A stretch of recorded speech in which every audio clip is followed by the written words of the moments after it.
How many times have you heard that you can't do this, you can't do that, and it has never been done before? Just imagine if Bill Gates had quit when people said it can't be done.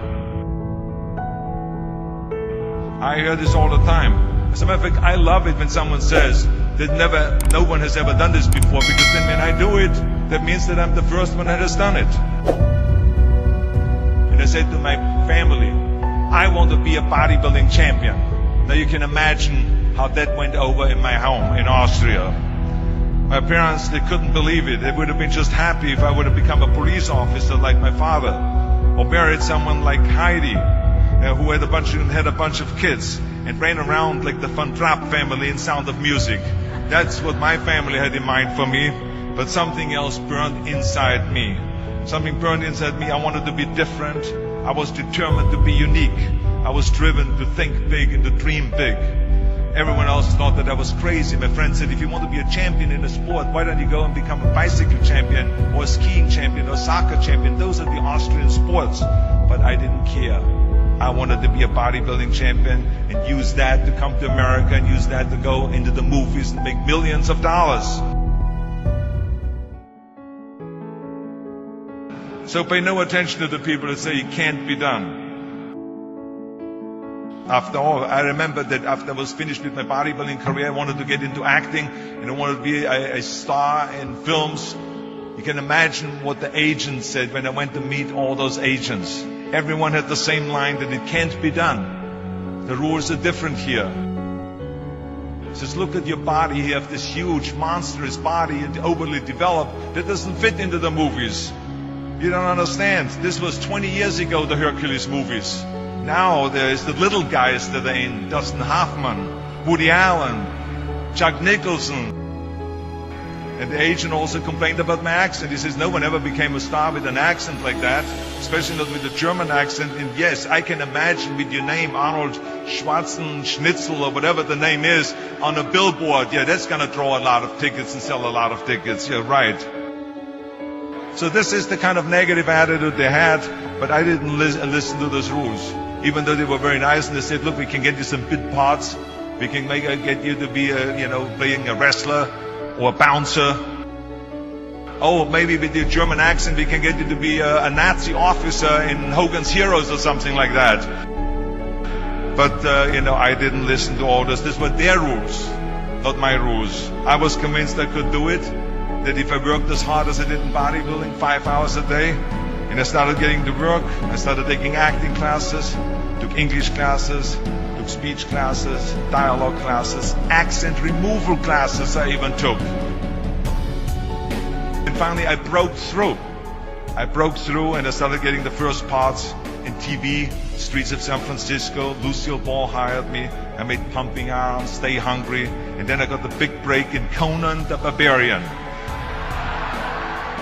And there the director said, if we wouldn't have Schwarzenegger, we would have to build one. Now think about that. And then when I did Terminator, I'll be back.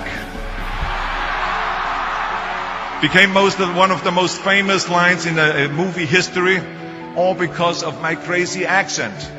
Now think about it. The things that the agent said will be totally a detriment and will be impossible for me to get a job, all of a sudden became an asset for me. All of those things, my accent, my body and everything. So it just shows you never listen that you can't do something.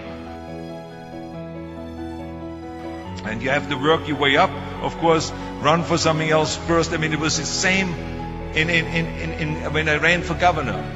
The same lines that you have to work your way up, it can't be done. And then, of course, I ran for governor, and the rest, of course, is history. They said you have to start with a small job as mayor, and then as assemblyman, and then as lieutenant governor, and then as governor. And they said, that's the way it works in a political career. I said, I'm not interested in a political career. I want to be a public servant. I want to fix California's problems and bring people together and bring the parties together. So, like I said, I decided to run. I didn't pay attention to the rules, and I made it, and the rest is history. People ask me all the time, they say to me, what is the secret to success? So many young people are getting so much advice from their parents and from the teachers and from everyone. But what is most important is that you have to dig deep down and ask yourselves, who do you want to be? Not what, but who. And I'm talking about not what your parents and teachers want you to be, but you. I'm talking about figuring out for yourselves what makes you happy. No matter how crazy it may sound to the people. I spent a lot of time by myself so I could figure out and listen to what is inside my heart and inside my head. Something burned inside me. I wanted to be different. I was determined to be unique. I was driven to think big and to dream big. I always wanted to be very intense. I always wanted to be number one. I took it very seriously in my career. And so this intensity always paid off for me. This commitment always paid off for me. I didn't want to just be a bodybuilding champion. I wanted to be the best bodybuilder of all times. I didn't want to just be a movie star. I wanted to be a great movie star that's the highest paid movie star and have above the title billing. I mean, how many times have you heard that you can't do this and you can't do that and it has never been done before? I hear this all the time. I was told to my face, you're nothing but a giant muscle. You can't act. You have no future and you have an accent that is laughable. That just shows you again so much for it can't be done. This is why I try to tell you, anything and everything can be done if you can visualize it, if you believe in yourself. You're going to find the naysayers in every turn that you make. Don't listen. Just visualize your goal, know exactly where you want to go. Trust yourself. So pay no attention to the people that say it can't be done. Trust yourself no matter what anyone else thinks. What is the point of being on this earth if all you want to do is be liked by everyone and avoid trouble? We have so many rules in life about everything. The only way that I ever got any place was by breaking some of the rules. It is impossible to be a maverick or a true original if you're too well behaved and don't want to break the rules. You have to think outside the box. Now, of course, this journey is not going to be without any setbacks and failures or disappointments. That's just the way life is. Don't be afraid to fail. You can't always win, but don't be afraid of making decisions. You can't be paralyzed by fear of failure, or you will never push yourself. You keep pushing because you believe in yourself and in your vision. And you know that it is the right thing to do, and success will come. So don't be afraid to fail.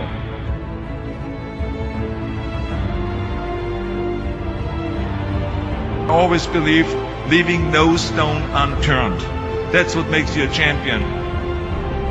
When you're out there partying, horsing around, someone out there at the same time is working hard. Someone is getting smarter and someone is winning. You never want to fail because you didn't work hard enough. But if you want to win, there's absolutely no way around hard work. No pain, no gain. Whatever path that you take in your lives, you must always find time to give something back. Something back to your community, give something back to your state or to your country. Tear down that mirror. Tear down that mirror that makes you always look at yourself. And you will be able to look beyond that mirror and you will see the millions of people that need your help. Reaching out and helping people will bring you more satisfaction than anything else you've ever done. Trust yourself, break some rules, don't be afraid to fail, ignore the naysayers, work like hell, and give something back.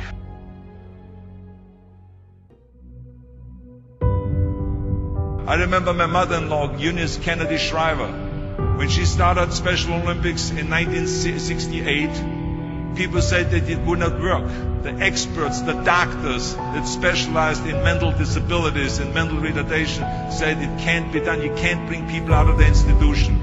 You can't make them participate in sports, in jumping, in swimming, and in running. They will hurt themselves. They will hurt each other. They will drown in the pool. But let me tell you something, now 40 years later, Special Olympics is one of the greatest organizations in 164 countries dedicated to people with mental disabilities and with intellectual challenge, and she did not take no for an answer. And the same is when you look at Barack Obama. I mean, imagine if he would have listened. If he would have listened to the naysayers, he would have never run for president. People said it couldn't be done, that he couldn't get elected, that he couldn't beat Hillary Clinton, that he would never win the general election. But he followed his own heart, he didn't listen to the "you can't," and he changed the course of American history. So over and over you see that if I would have listened to the naysayers, I would still be in the Austrian Alps yodeling. I would never have come to America. I would have never met my wonderful wife, Maria Shriver. I would have never had the wonderful 4 kids. I would have never done Terminator, and I wouldn't be standing here in front of you today as governor of the greatest state of the greatest country in the world. So I never listened that you can't. I always listened to myself and said, yes, you can.